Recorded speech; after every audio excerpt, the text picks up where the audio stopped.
Halo, halo, apa kabar Anda semua? Assalamualaikum warahmatullahi wabarakatuh. Kembali berjumpa bersama kami dalam program Off the Record, membaca berita di balik berita.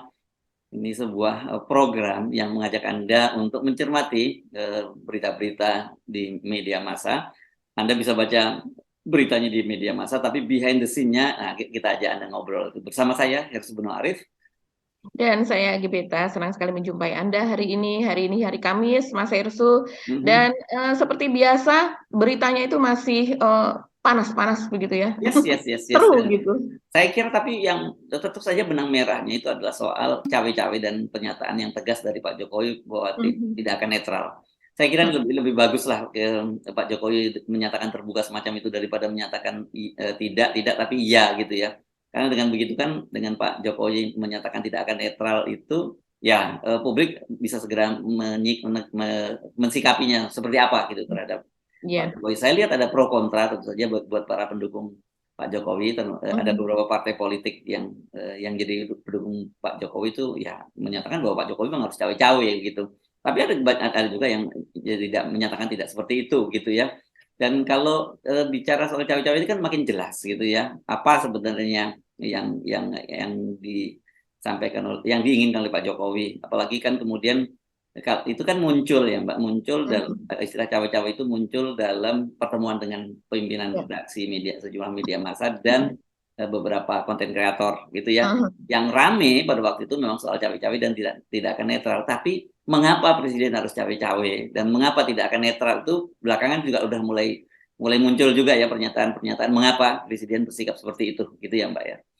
Iya, betul sekali Mas Ersu. Jadi kenapa cawe-cawe itu keluar? Mhm, Eh, Sebenarnya semua orang juga udah tahu, tapi ini kan semakin mengerucut gitu bahwa mhm, ternyata kenapa harus cawe-cawe? Karena next presiden atau presiden berikutnya itu harus orangnya Pak Jokowi, mhm, begitu kan? Terus kemudian orang tersebut harus melanjutkan semua program dari Pak Jokowi, mhm, begitu. Jadi kenapa kita juga melihat bahwa Pak Jokowi itu kemudian menganggap Anies gitu sebagai enggak tidak hanya sekedar oposisi tapi sepertinya sebagai seseorang begitu yang harus memang harus disingkirkan. harus apa ya disingkirkan dan Mhm. seperti yang dikatakan oleh sekeliling Pak Jokowi pendukung Jokowi bahwa nanti paslon dari capres itu hanya ada dua dan dua-duanya itu harus orangnya Pak Jokowi begitu ya.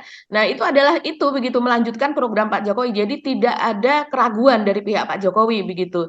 Mhm. Ini kan sesuatu yang kalau seandainya dia mengatakan dengan bungkus bahwa ini demi negara, demi bangsa, tapi ini Demi bangsa dan sesuatu negara, yang ya, ya. iya itu kan sesuatu yang tidak demokratis Mas Hersu.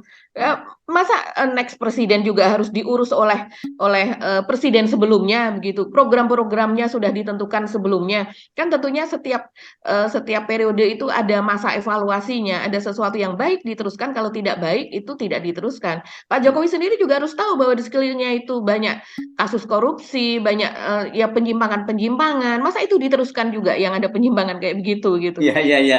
Dan ini menarik karena Anda menyebutkan ya korupsi dan sebagainya karena ini Pak Mahfud MD lagi-lagi gitu ya ketika bicara dalam sebuah forum ilmiah di sebuah kampus Mhm.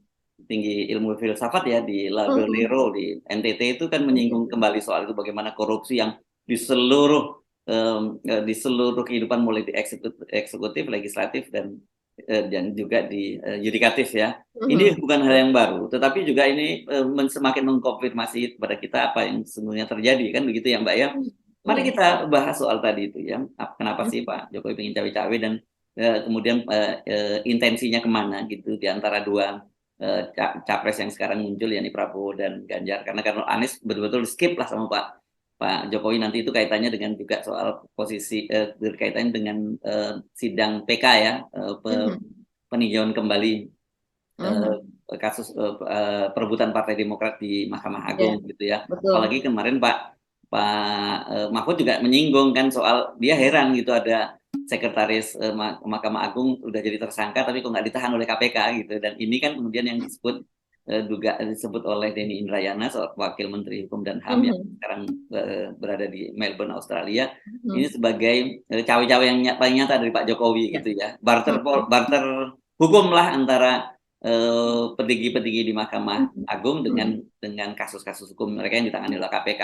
Dan ini kalau kemudian kita kaitkan lagi ini menjelaskan mengapa kemudian Mahkamah Konstitusi memperpanjang masa jabatan pimpinan KPK gitu sampai 1 tahun. Tugasnya memang untuk itu tadi ya, menjaga KPK itu dua fungsinya saya kira ya. Satu tentu terus meneruskan untuk menjaga Anies Baswedan lewat Formula E. Yang berikutnya itu adalah menjaga para ketua umum partai, lembaga pimpinan-pimpinan lembaga supaya tidak balelo gitu ketika mereka tersandra kasus gitu kan.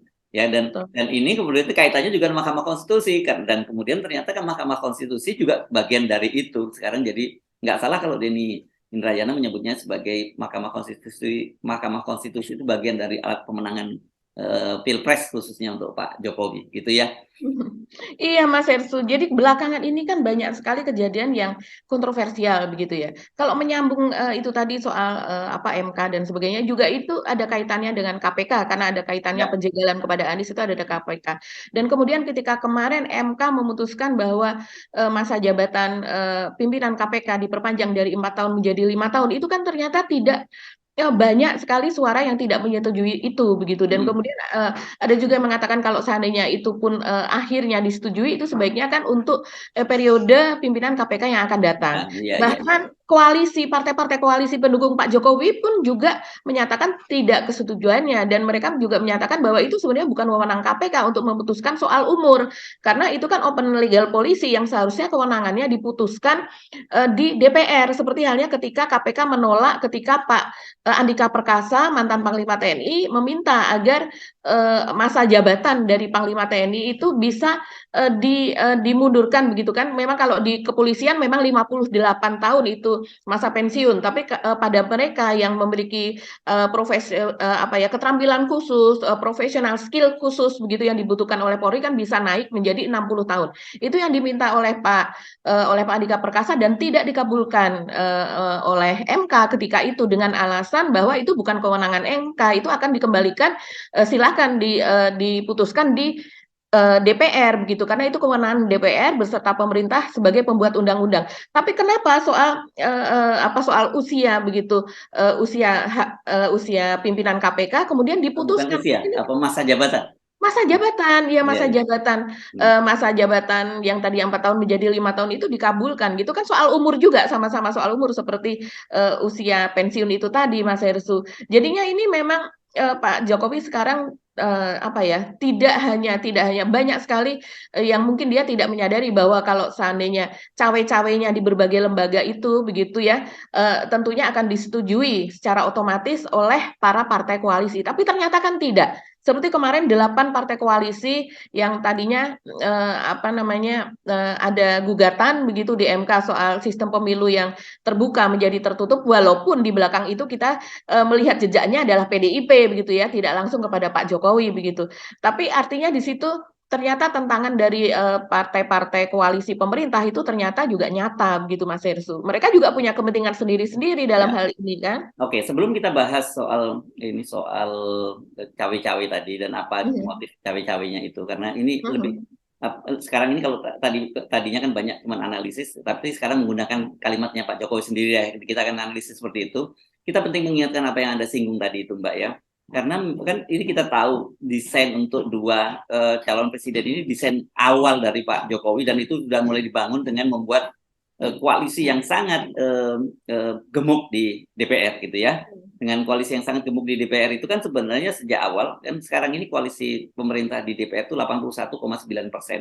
Dengan presidensial threshold 20% itu sebenarnya Pak Jokowi sudah sejak awal merencanakan nggak akan ada calon lain di luar calon koalisi pemerintahan. Kan begitu ya Mbak ya? Betul. Nah, ini betul-betul sempurna sebenarnya perencanaannya. Nah, jadi dari situ desainnya sudah sangat sempurna. Tetapi kita mesti mengingatkan, ini kan skenario manusia gitu ya.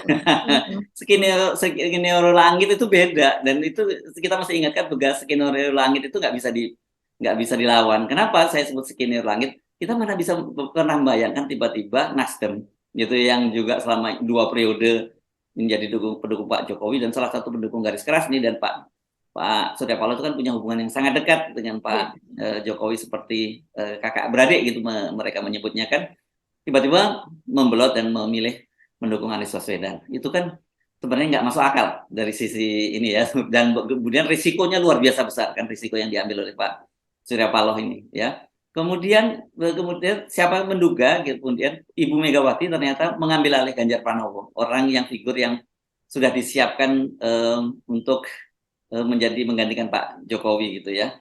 Padahal kan kalkulasinya ya kalau dari sisi kepentingan Ibu Megawati yang bagaimanapun usia Ibu Megawati sudah cukup lanjut gitu, kelangsungan Pras Soekarno, kelangsungan PDIP, ya harusnya bukan Ganjar yang dipilih. Bagaimanapun Puan gitu, all out lah gitu.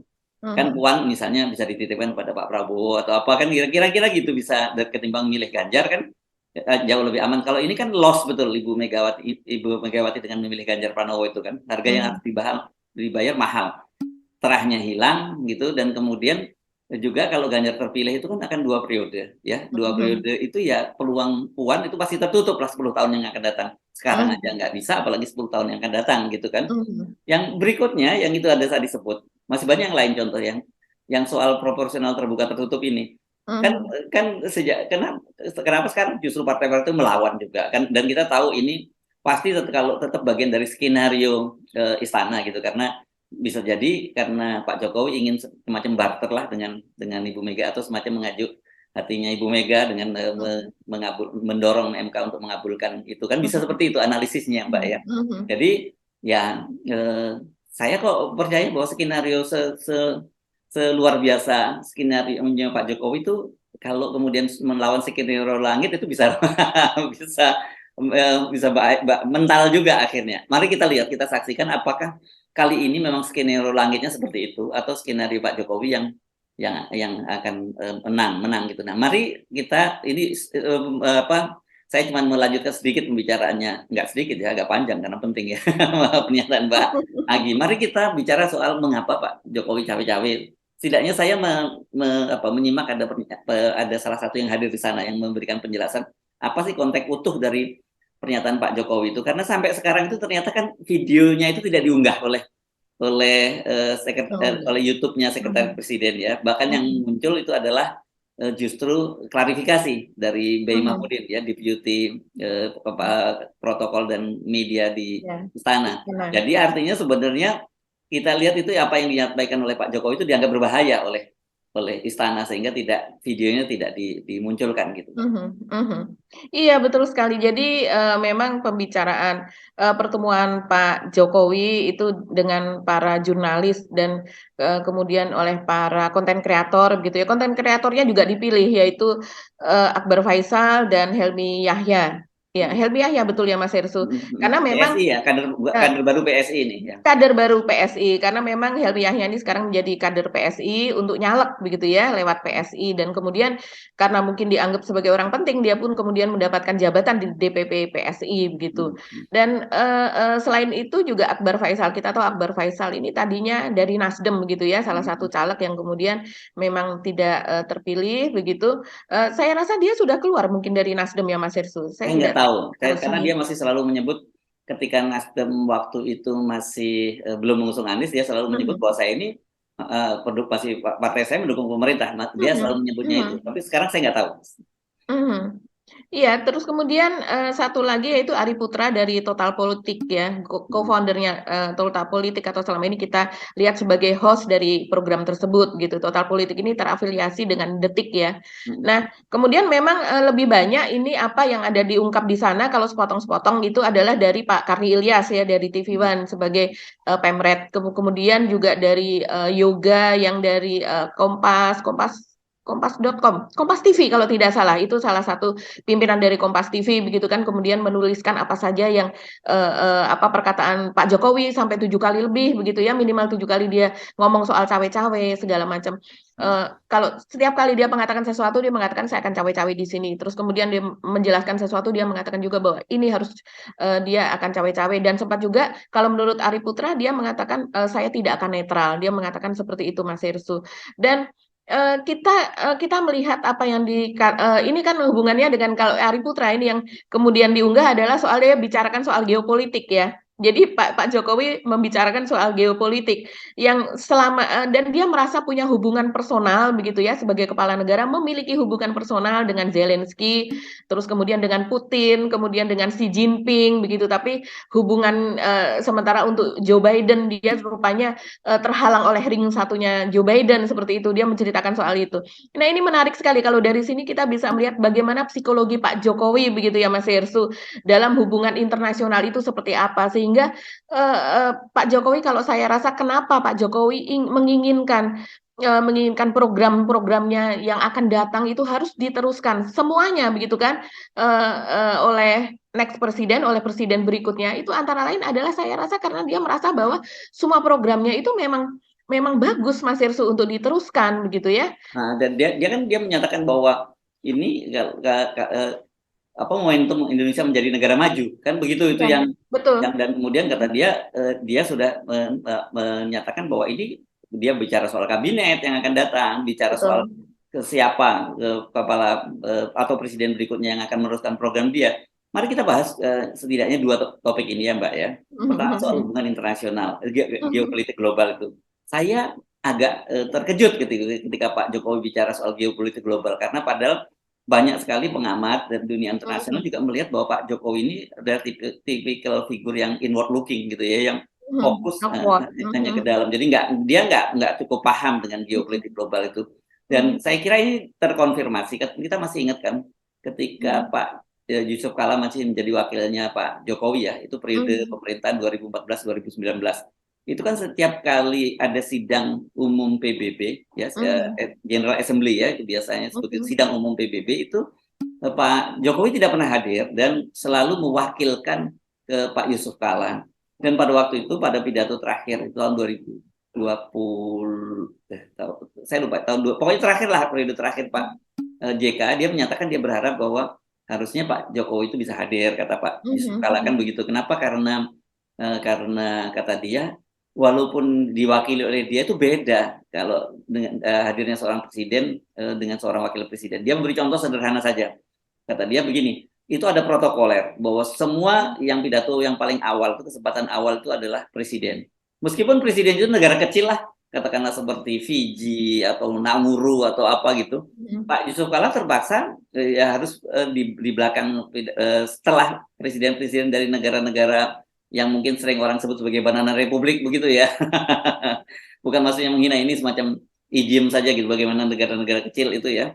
Nah, dan itu yang dikeluhkan oleh Pak Yusuf Kala. Belum lagi bahwa sebenarnya yang penting bukan hanya pidatonya, tapi bagaimana forum-forum bilateral di tengah-tengah acara semacam itu kan bagaimanapun kita pernah jadi wartawan di istana ya Mbak ya, kita pernah juga datang.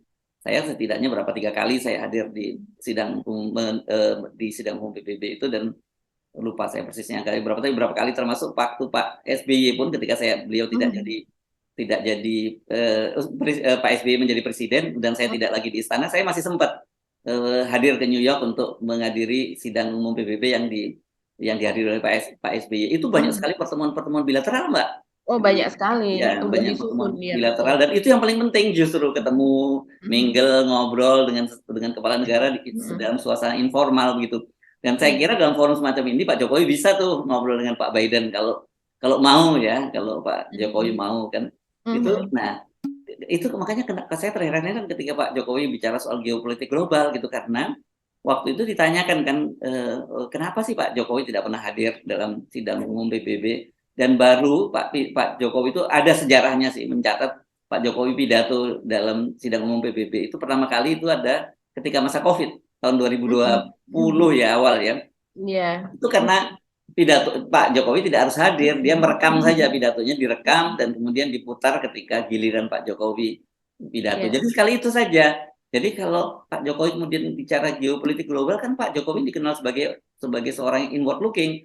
Dan waktu itu Pak Muldoko membela katanya kan pekerjaan di dalam negeri itu banyak sekali. Jadi ya nggak apa-apa diwakilkan pada Pak Yusuf Kala begitu. Dan orang banyak mengkritik kan peran Indonesia sekarang itu nggak usah di global deh, di regional saja itu kalah jauh gitu kita dengan negara-negara tetangga yang lebih kecil. Di Singapura ada Perdana Menteri Bijili itu yang profilnya secara internasional juga lebih kuat gitu meskipun tidak sekuat Lee Kuan Yew zaman dulu ya gitu. Dan di Malaysia sekarang muncul figur baru yang namanya Anwar Ibrahim. Itu juga profil internasional luar biasa tinggi kan gitu.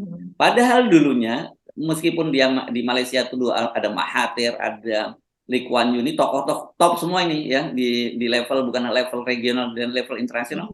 Tapi mereka itu masih di bawahnya Pak Harto gitu, masih menganggap Pak Harto itu big brother zaman dulu gitu kan Mbak Agi ya. Iya, Pak Harto sangat-sangat dihargai. Mahathir selalu kelihatan betul begitu ya, kelihatan penghargaannya ketika bertemu dengan Pak Harto begitu.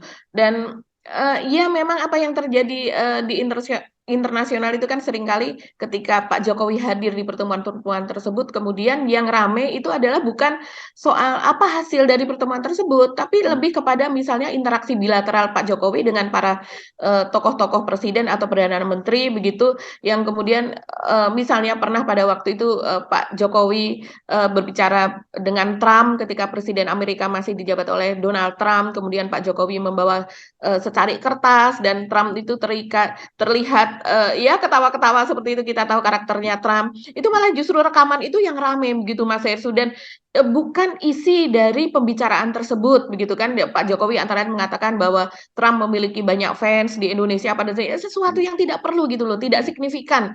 Itu sepertinya itu cocok untuk media, sepertinya media selebriti atau media-media infotainment begitu, tapi bukan untuk sesuatu yang memang dibutuhkan dalam hubungan geopolitik begitu. Jadi malah justru lelucon-lelucon yang seperti itu, seperti misalnya dia ada di Turki dan kemudian dia melakukan vlog begitu, terus kemudian melakukan selfie dan sebagainya, ngevlog di hadapan presiden atau perdana menteri lain, kemudian dia berbicara, isi bicaranya itu hal seperti itu yang sepele-sepele yang akhirnya kemudian diperbincangkan sesudah kunjungan Pak Jokowi ke luar negeri begitu.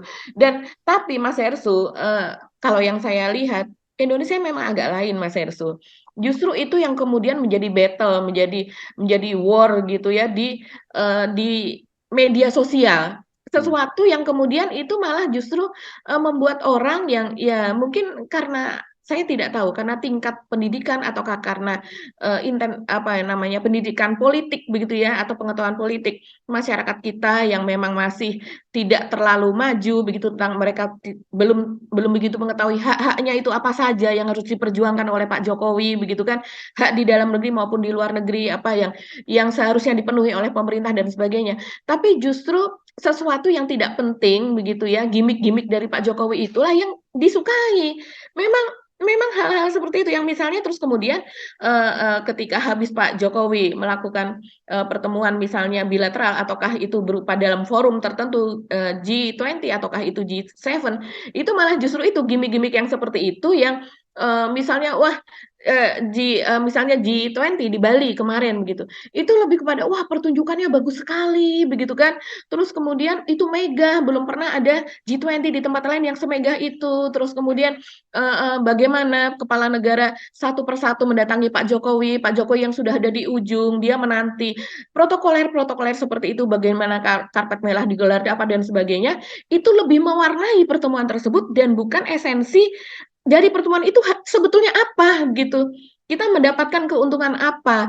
Terus rakyat nanti ya itu sudah menghabiskan sekian triliun kan, pertemuan-pertemuan seperti itu Mas Hersu. Kita kompensasinya kita akan mendapatkan berapa begitu dari situ. Seperti dikatakan bahwa oh ya kita mendapatkan komitmen gitu, LOI sekian puluh kan dikatakan begitu. Potensi keuntungan dari G20 adalah sekian triliun begitu. Mana begitu kan? Itu yang Ya, dipertanyakan. jadi apa yang kita simpulkan kalau saya cukup heran ketika kemudian Pak Jokowi dengan gagahnya bicara di depan para pimpinan redaksi dan para konten kreator tadi bicara pentingnya geopolitik global, karena itu bukan concern Pak Jokowi. Dengan segala maaf yang kita mesti sampaikan kan tadi itu fakta-fakta itu menunjukkan seperti itu kan, bagaimana Pak Jokowi memang tidak nyaman ketika beliau hadir dalam komunitas internasional itu gitu ya. Dia seperti new kid on the block lah gitu. Beda sekali dengan Pak Yusuf Kala misalnya, bisa santai ketika hadir dalam forum-forum internasional kan. Nah, oke, mari kita kita skip berikutnya. Nah, ini yang saya kira sangat penting juga yang tadi. Kalau tadi itu saya kira justru kita ke depan itu memang penting figur antitesa dari Pak Jokowi yang betul-betul bisa bergaul di dalam komunitas internasional, begitu ya. Dan saya Iya. kira kalau kita bicara soal geopolitik global ya kita akan merujuk pada dua capres yang ada, Pak Prabowo dan Pak Anies Baswedan kan gitu. Mhm. Kita tidak ketemu, kita bisa temukan itu pada Pak Ganjar Pranowo. Saya kira mungkin akan sedikit berbeda Pak Ganjar Pranowo, tapi tidak lebih dari seperti Pak Jokowi lah nanti kalau meneruskan dia jadi dalam geopolitik globalnya gitu jadi presiden. Nah, mari kita teruskan soal pembangun apa tadi ya, meneruskan bahwa momentum kita jadi negara Mhm. maju gitu. Kita punya waktu 13 Mhm. tahun kan Pak Mhm. Jokowi selalu Mhm. menyatakan seperti itu gitu ya. Nah, ini juga lagi-lagi menurut saya, loh, kalau gitu Pak Jokowi itu nganggap bahwa semua apa yang dia lakukan itu merupakan suatu yang benar, suatu yang luar biasa, yang memang harus itu diteruskan oleh pemimpin berikutnya begitu ya. Dia merasa bahwa ini bahaya Indonesia kalau tidak diteruskan oleh pemimpin seperti dia. Kan kira-kira Mhm. begitu ya, Pak, yang dipikirkan oleh Pak. Kita membaca Mhm. secara psikologi dari pernyataannya Pak Jokowi itu gitu. Iya, dan itu secara psikologi tidak hanya ada di benak Pak Jokowi saya rasa, tapi juga ada di benak sekeliling Pak Jokowi, yang sekarang itu menggarap proyek-proyek strategis dan, bermasa mungkin untuk pembangunannya dan kemudian untuk perkembangannya itu memakan waktu sampai beberapa dekade begitu. Karena memang, seperti misalnya yang terjadi terakhir Mas Hersu, itu, Pak Luhut gitu di hadapan di sebuah forum gitu dia mengatakan bahwa, ada capres yang suka bicara perubahan, apanya yang mau diubah begitu kan. Jadi kalau menurut Pak Luhut sekarang semuanya sudah on the track. Jadi kalau seandainya ada, capres yang bicara perubahan itu aneh, seharusnya dia tinggal meneruskan apa yang sudah dibangun oleh Pak Jokowi ke depan begitu. Karena misalnya dia, misalnya mengatakan nanti ada capres sesudah Pak Jokowi ini, misalnya katakan sekarang kecenderungannya capres itu misalnya 2 periode seperti itu Mas Hersu. Jadi bahkan ketika dia terpilih tahun 2024 itu menjadi capres pertama sesudah Pak Jokowi, itu tidak berhenti di situ. Capres yang berikutnya itu juga harus mengikuti apa yang sudah dicanangkan dilakukan Pak Jokowi sekarang. Jadi dia tinggal meneruskan saja begitu. Dan dia harus berkomitmen seperti itu begitu. Ini artinya kan memang mereka ini memiliki rezim Pak Jokowi ini sudah memiliki pendapat bahwa program yang dilakukan itu semuanya sudah benar. Ya, kalau Anda ngomong Pak Luhut ya, ini kalau nggak salah, saya pernah ingat Pak Luhut itu bicara bahwa Indonesia itu beruntung loh, punya pemimpin seperti Pak Jokowi. Iya, Kalau nggak Pak salah begitu ya, Jokowi. pernah Betul. begitu ya, Mbak, Betul. Pak? Ya, oke. Betul, Pak Luhut pernah mengatakan demikian. Dan ini yang menarik Mas Hersu, ini kemudian dijawab, kan selama ini, dari Pak Luhut, dari Pak Jokowi, apalagi yang akan diubah begitu, semuanya ini seperti seperti misalnya, program infrastruktur begitu, terus kemudian, program-program seperti pembangunan bandara apa dan sebagainya begitu. Kan ini seringkali itu diprotes oleh pihak oposisi maupun oleh para pengamat, pakar dan sebagainya bahwa ada yang lebih penting begitu Mas Hersu, seperti misalnya itu tadi, masalah kesehatan dan masalah pendidikan, karena itu adalah investasi, dan kemudian, juga APBN sebaiknya lebih banyak dianggarkan ke, bidang kesehatan dan bidang, pendidikan itu tadi.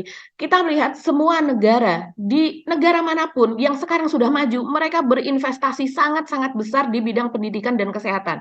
Semuanya, karena untuk apa memiliki, masyarakat atau warga negara yang banyak seperti Indonesia, tapi mereka tidak sehat. Untuk apa? Sehat dalam hal fisik maupun mental loh ini Mas Hersu. Dan kemudian juga untuk apa memiliki generasi muda begitu ya, kalau seandainya mereka pendidikannya minim, begitu. Dan ini memang, program pemberantasan buta huruf ini kan juga masih belum berhasil. Kemudian program penghapusan stunting ini kan masih on the way dan sepertinya masih terengah-engah begitu.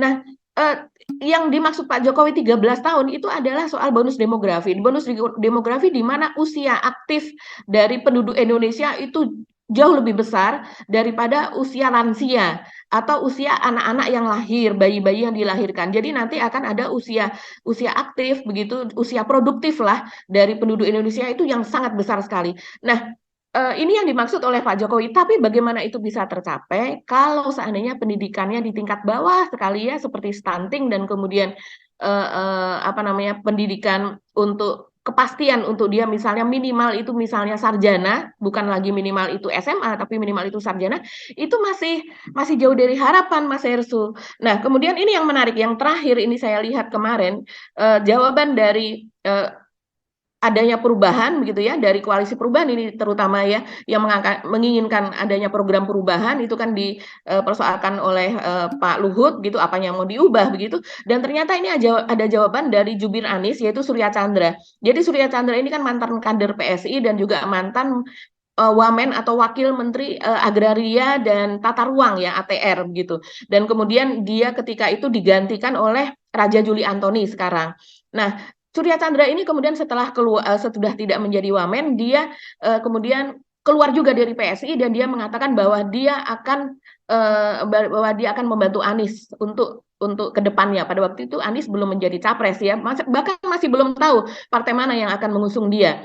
Tapi rupanya Surya Chandra dalam interaksinya dengan Anies di bidang pertanahan, dia mengatakan salah satunya bahwa ketika dia menginginkan misalnya soal ada mediasi, terus kemudian ada lahan-lahan di DKI yaitu yang dibutuhkan begitu ya untuk program-program sosial dan sebagainya. Misalnya dia hanya menginginkan beberapa, ternyata Anies memberikan lebih karena memang dia merasa itu bagian dari programnya yang harus dilakukan. Itu yang mungkin yang membuat dia terkesan kepada Anies. Nah, dia menjawab seperti ini. Surya Chandra ini adalah seorang aktivis, dan ini memang dari mahasiswa dia adalah seorang aktivis begitu. Jadi dia mengerti betul tentang kondisi di Ya. lapangan. Dan dia Ya, ini selalu menyebut dirinya triple minority, Mbak, gitu ya. iya, iya. Karena Iya, dia karena kondisi dia memiliki menyandang disabilitas begitu ya, yes, terus kemudian juga dari Cina, eh, etnis Cina, Cina, dan etnis Cina, non-Muslim. dan dia non Muslim begitu. Dan sekarang dia malah dia dipercaya menjadi juru bicaranya Anies. Dan jubir Anies ini menjawab seperti ini. Kalau yang dimaksud LBP adalah Anies Baswedan, Hmm. maka perubahan yang ditawarkan Anies cukup banyak. Nanti akan dijelaskan satu persatu pada waktunya.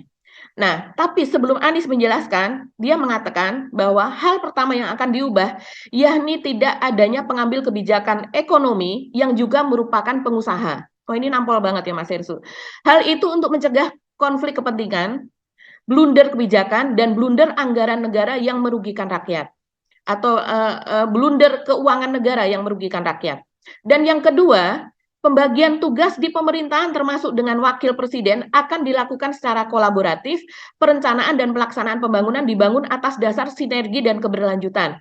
Jadi tidak ada lagi seorang menteri yang seolah mau mengurus semuanya. Tidak boleh lagi ada super minister yang merasa mengerti segalanya. Ya, Semua bisa punya peran dan bisa berkontribusi di bawah koordinasi presiden. Dan ya, yang ya, ya. yang dia mengatakan lagi, masih sedikit lagi Mas Irsu, yang baik akan diteruskan dan dikembangkan, yang tidak baik akan diperbaiki atau bisa saja diberhentikan sesuai kebutuhan. Terus Ya, dia mengatakan, Pak Anies selalu mengingatkan bahwa kekuasaan itu hanya sementara, bahwa kekuasaan itu untuk memastikan keadilan bagi rakyat terpenuhi sebaik mungkin. Nah, ya, ya. ini luar Saya biasa. kira Ini tanpa menyebut menjawab. nama, kita udah tahu lah siapa yang dimaksud oleh Surya Chandra itu, siapa yang super minister itu ya.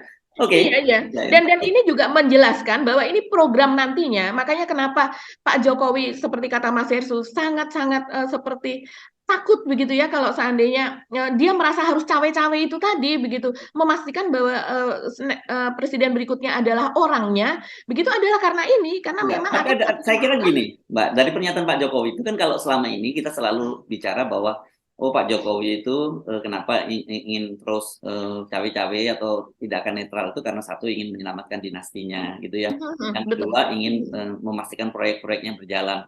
Tapi dari Hmm. perkembangan terbaru secara psikologi kita memahami bahwa oh, ternyata Pak Jokowi itu ngerasa ya dia itu adalah presiden yang paling hebat. Jadi terkonfirmasi di sini gitu ya, yang di kemudian kita mikir kemarin, oh Pak Luhut ngomong bahwa kita beruntung loh punya seorang presiden seperti Pak Jokowi. Jadi Pak Jokowi itu merasa bahwa dia itu presiden paling hebat, dan kemudian dia sudah melakukan sesuatu yang benar untuk Indonesia itu, dan beliau khawatir untuk kalau sampai program-program dia yang sudah dia lakukan itu nanti berubah kalau presidennya berganti.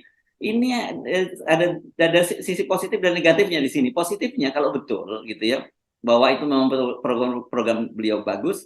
Nah, beliau ingin ini if ya, masih bukan berarti kita mengkonfirmasi bagus, tapi beliau ingin memastikan yang terbaik buat bangsa ini. Kan kira-kira gitu ya cara berpikirnya beliau ya, meskipun nggak boleh seperti itu. Tapi yang kedua, ya ini Pak Jokowi seperti yang sering disebut oleh Bung Rocky Gerung, itu mengalami situasi yang disebut delirium gitu ya, secara psikologinya seperti itu. Saya nggak mau terjemahin seperti apa itu, saya cuma ngutip Bung Rocky saja. Kan gitu ya.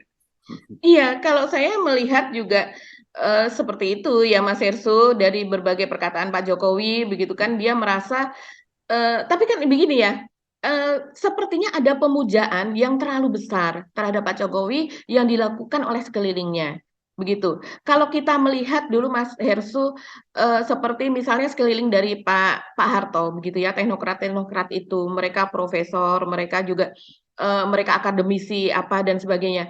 Mereka cenderung bukan pemujaan ya, tapi mereka apa, ya penghormatan dan kemudian Oh mereka ya, melakukan diskusi begitu kan, yang di mana Pak Harto kita ketahui bahwa kalau soal pertanian memang Pak Harto oke, karena dia memang anak petani. Tapi untuk hal teknologi, untuk kenapa dia bisa berbicara? Karena dia melakukan diskusi intensif, begitu. ya, Dan narasinya masuk betul. Dan memang ya. dia mengetahui itu begitu. Kan kita pernah ingatkan ada satu satu momen Pak Harto itu nolak ketika mau diberi penghargaan doktor honoris causa dari UI. Mm-mm, Nah mm-mm, itu kan juga mm-mm. itu momentum kan beliau tahu ini orang mau cari muka ke gua ngasih doktor gitu dan itu ditolak oleh Pak Harto. Saya kira psikologinya jadi kita paham. Oke, tapi mari kita teruskan ya. Berarti soal Pak Jokowi berhenti sampai di situ. Nah kemudian siapa yang nah ini yang menarik saya kira perkembangan terbaru. Siapa yang akan cawe-cawe yang intensi Pak Jokowi ke siapa gitu. Sekarang ini kalau kita lihat ada memang udah kelihatan terbuka meskipun masih bisa mendua ini ya memang Pak Prabowo sekarang bukan lagi Ganjar Pranowo ya Mm, yang mm, diharapkan oleh Pak Jokowi itu. mm, Dan itu terkonfirmasi sekarang ini juga ternyata keinginan yang itu nggak bertepuk sebelah tangan karena Pak Prabowo juga menginginkan itu kan ya ya. dari Mm. sekarang kita lihat ada poster-poster di apa bukan poster ya apa itu baliho ya atau apa sih yang namanya pokoknya gede-gede gitu dipasang Ya. di Mhm. berbagai sudut kota itu bagaimana Pak Prabowo itu betul-betul memanfaatkan Pak Jokowi sebagai endorsernya gitu. Mhm. Nah ini Mhm. foto ini ya katanya saya dikirim katanya ini ada di Mampang tapi saya nggak lihat sendiri apakah betul seperti itu. Apakah Mbak Agi juga udah ketemu foto-foto semacam ini? Iya iya, banyak di grup gitu yang mengirimkan, foto-foto begitu ya. Tapi memang ini kan kita ketahui ya Mas Hersu, dari ya walaupun kita tidak sepenuhnya percaya dari lembaga survei, tapi banyak dari lembaga survei itu juga yang mengakui bahwa, suara dari Pak Prabowo itu kan disumbang dari, sebagian suara Pak Jokowi, begitu kan? Yang kemudian, apa, mengalihkan suaranya itu kepada Pak Prabowo. Apalagi terlihat keakraban Pak Jokowi yang Pak Jokowi sering memuji Pak Prabowo, yang katanya Pak Prabowo itu yang meminta dia ikut kemana saja, begitu. Makanya terlihat, sepertinya loh itu bukan program pertahanan kok Pak Prabowo ikut, begitu kan. Tapi memang, katanya berbagai kunjungan di daerah itu Pak Prabowo yang menginginkan ikut Pak Jokowi, begitu kan.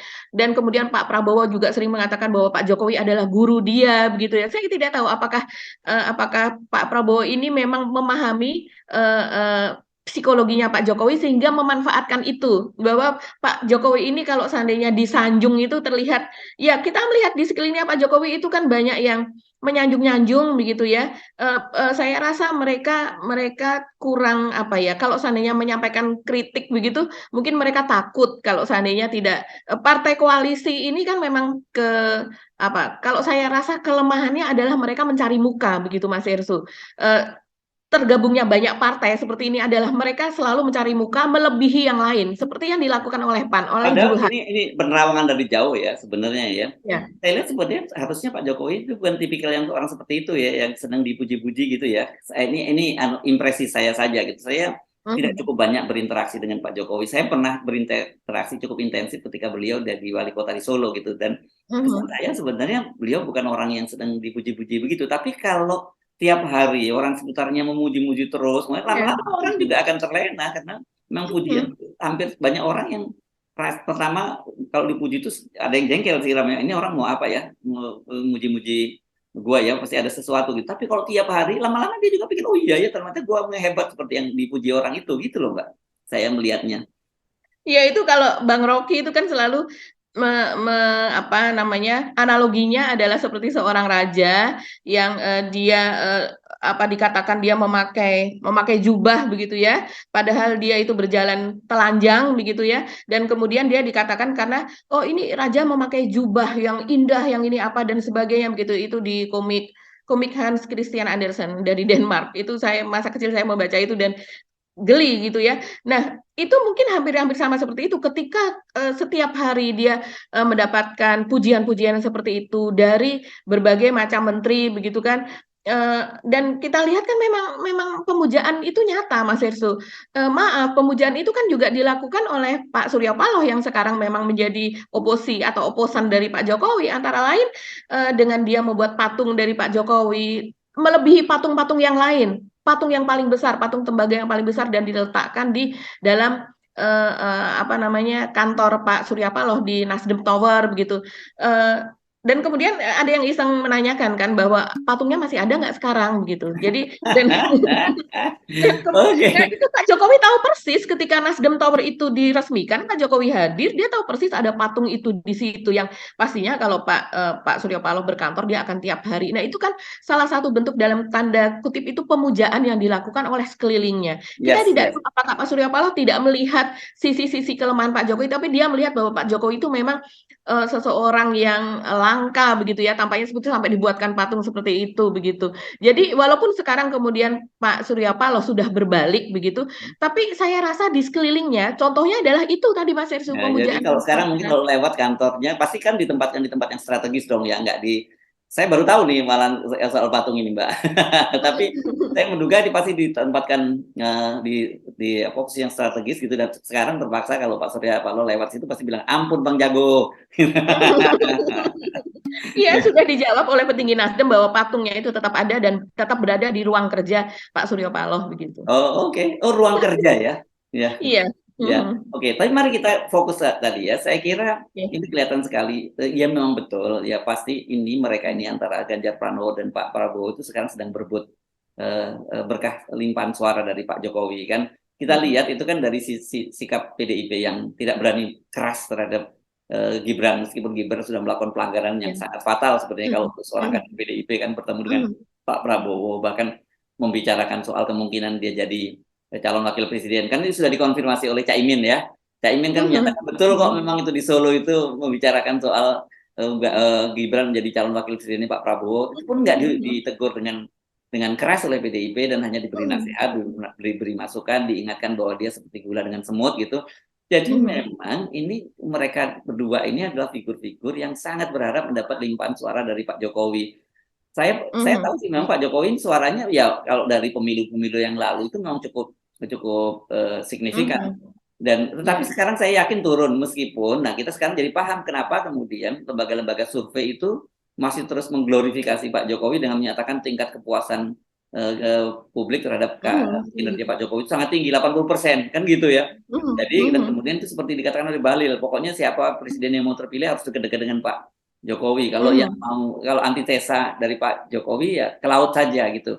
Jadi ini yang sekarang diperebutkan antara Ganjar dengan Prabowo itu. Cuman dan kemudian kalau tadi konteksnya seperti kata Cak Imin memang betul minta Gibran untuk jadi Mhm. wakilnya itu Pak Prabowo betul-betul ingin total memberikan jaminan pada Pak Jokowi gitu. Ya udah karena saya udah gandeng Gibran harus ke saya dong suaranya. Kira-kira kan gitu ya Mbak jadinya ya. Iya, iya betul sekali. Apalagi ada lembaga survei yang mengatakan kalau seandainya Pak Jokowi nanti berpaling ke capres yang lain dan itu bukan Ganjar, maka selesai Ganjar. Ada Oh. lembaga survei yang juga mengatakan seperti itu, Mas Heru. Itu kan makin memperkuat ya, makin memperkuat pemikiran Pak Jokowi bahwa memang suaranya itu sangat signifikan saat ini. Dan dari Gerindra sendiri kalau melihat mereka terus kemudian menginginkan dan itu juga diakui begitu kan, menginginkan Gibran menjadi wakil dari Pak Jokowi itu kan tujuannya adalah untuk mendapatkan salah satunya untuk mendapatkan limpahan suara dari Pak Jokowi tersebut. Jadi Yes. memang sangat membutuhkan dan itu diakui oleh Gerindra bahwa salah satu faktor naiknya elektabilitas dari Pak Prabowo itu adalah karena endorse dari Pak Jokowi. Walaupun Ya. kalau saya sendiri secara pribadi Mas Aristo saya berpikir kalau seandainya Gibran itu kan kabarnya kemarin ketika Pak bertemu dengan Pak Prabowo juga sudah ditawari untuk masuk ke Gerindra begitu kan untuk menjadi kadernya Gerindra. Kalau saya berpikir ini sebenarnya kalau di dalam ini sedikit saja ya di dalam Gerindra itu sendiri kan sebelumnya ada beberapa faksi lah bisa dikatakan demikian. Eh, Pak Prabowo sendiri mengatakan sepertinya kalau saat ini kan ada kita melihat itu secara psikologis Pak Prabowo seperti berkeinginan bahwa ini harus jadi nih tahun 2024 karena nggak ada lagi waktu, nggak bisa ini ditunda 5 tahun lagi. Kesempatannya adalah sekarang. Dan Pak Prabowo mengatakan bahwa kalau seandainya saya meninggal begitu meninggalkan itu dalam keadaan saya tersenyum karena mungkin maksud dia adalah dia sudah berbuat sesuatu yang terbaik untuk bangsa dan perjuangannya itu komplit begitu ya kalau seandainya dia nantinya menjadi kepala negara. Dan kemudian kalau di dalam Gerindranya Mas Irsu, apakah ini nggak pelihara anak macan nih dengan Gibran itu naik begitu kan? Ya, Sementara di dalam itu kan sebelumnya kalau kita melihat, oh pewarisnya mungkin Dasko, oh mungkin pewarisnya ketika masih ada Sandi adalah Sandiaga. Dan sebelumnya, sebelum ada Dasko, sebelum ada Sandiaga, kita melihat pewarisnya kayaknya ini adalah Fadlizon. Jadi memang ada faksi di dalam itu. Nah, sekarang masuk Gibran yang kemudian Gibran ini salah satunya kalau dikatakan oleh media berdasarkan hasil wawancara beberapa narasumber ini kan di-endorse juga oleh Dasko begitu kan. Ini kita tahu semua Pak Prabowo saja menjadi menteri saja itu kemudian menjadi kuat begitu untuk dia menyapres. Nah, apalagi kalau seandainya seorang cawapres dan itu cawapres dari Pak Jokowi begitu, anak dari ya, Pak ya. Jokowi. Tapi sekali lagi saya kira ya kita mesti mengingatkan bahwa ada skenario manusia, tapi ada skenario langit. Ya, Jadi ya. sekencang apapun ini percaya gini loh Mbak, dalam situasi sekarang ini udah macam-macam segala macam. Itu sebenarnya kalau kita sebagai orang Muslim kita percaya bahwa siapa yang akan jadi akan Tuhan katanya memberikan kekuasaan pada orang yang akan diberi kekuasaan dan akan mencabut kekuasaan dari orang yang ingin dicabutnya. Jadi apa ya ikhtiar jalan terus. Tapi ketentuan siapa akan jadi calon presiden itu sebenarnya sudah ada gitu ya. Siapa yang jadi presidennya nanti sudah ada. Ya kalau mau jungkir balik jangan terlalu kenceng-kenceng lah nanti nggak bisa balik lagi gitu loh. Ya, Ya, Mbak. karena kita sebenarnya ya Mas Irsu kemarin pada podcast kita sebelumnya kan Mas Irsu bilang ini bukan klinik ya kalau enggak sih kita jangan ragu untuk mengatakan itu karena ini bukan klinik ini adalah bagian dari iman kalau menurut saya ya dan kita jangan ragu untuk mengatakan itu karena itu di apa namanya dilindungi oleh Pancasila kan sila pertama adalah ketuhanan yang Maha Esa. Jadi iya kan Mas Irsu kalau kita jadinya merujuk pada Ya, kitab yang ada begitu ya yes, yes. baik itu Al-Quran, Injil dan sebagainya, itu ya kita memang kembali ke situ. Jadi Ya, ya, mengatakan ya, ya. itu Oke, setuju. sesuatu yang Cuma, eh, ya bukan sesuatu kan yang saya berlebihan mau memang nggak terjebak boleh. yang gitu-gitu tuh. Jadi Iya, kita masih percaya begitu ya. Jadi kita juga harus iya. mengingatkan gitu. Ya, sekali lagi, ya usaha-usaha lah gitu ya. Keras-kerasnya setelah itu kita berserah diri pada takdir kan gitu ya. Jangan menentang takdir kan gitu ya. Oke, lagi. Nah, kita mesti akhir ya perbincangan kita kali ini cukup panjang, apalagi Pak mumpung Sedikit hari lagi Mas Ersu, satu ini lagi, sedikit lagi. Kita harus percaya itu. Kalau tidak, kita ingat di setiap kali kontestasi seperti ini, pilek dan sebagainya, kita selalu ada liputan ke rumah sakit jiwa, di mana rumah sakit jiwa itu menyediakan kamar-kamar untuk para caleg apa dan sebagainya itu ya. yang memang tidak tembus dan itu nyata Ya, begitu. Jadi jangan sampai ada capres yang begitu nanti ya, gitu ya. ya ya ya. Oke, Mbak Agi, kita ketemu lagi ya esok ya. Kita mesti akhir Oke. perbincangan ini. Saya Herbs Gunung Arif. Dan saya Agi Beta, terima kasih atas perhatian Anda. Tetap salam 0%. Wassalamualaikum warahmatullahi wabarakatuh. Assalamualaikum warahmatullahi wabarakatuh.